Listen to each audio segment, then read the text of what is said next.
పండగ అంటేనే ఎక్కడ లేని ఎనర్జీ మనలోకి ఎంటర్ అయిపోయినట్టు అనిపిస్తూ ఉంటుందండి. కానీ పండగ అయిపోయిన నెక్స్ట్ డే తెలుస్తుంది మనకు నీరసం. కానీ ఇవాళ మాత్రం పొద్దున్నే లేచి నేనైతే ప్రసాదాలకు ప్రిపరేషన్స్ అయితే చేసేసుకుంటున్నాను. ప్రసాదాలు ఫస్ట్ చేసేసుకుంటే దేవుణ్ణి సెట్ చేసుకోవటం, అక్కడ డెకరేషన్ చేసుకోవటం అవన్నీ కొంచెం ఆలస్యం అయ్యే పనులు కాబట్టి నేను అవి లేట్గా చేస్తానండి. ఫస్ట్ ప్రసాదాలన్నీ రెడీ చేసేసుకున్నాక అప్పుడు స్వామివారి దగ్గరికి వెళ్తాను.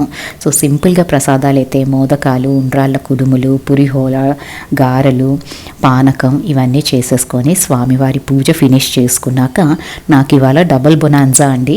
ఇంట్లో పూజ అండ్ మా వారి ఆఫీస్లో కూడా పూజ ఉంది. సో రెడీ అయిపోయి అక్కడికి వెళ్ళిపోయాం. అండ్ గణపతిని వెల్కమ్ చెయ్యటం మాత్రం పూణేలో చేసినట్టు ప్రపంచంలో ఎక్కడా చెయ్యరండి. అది చాలా కాన్ఫిడెన్స్తో చెప్తున్నాను నేను.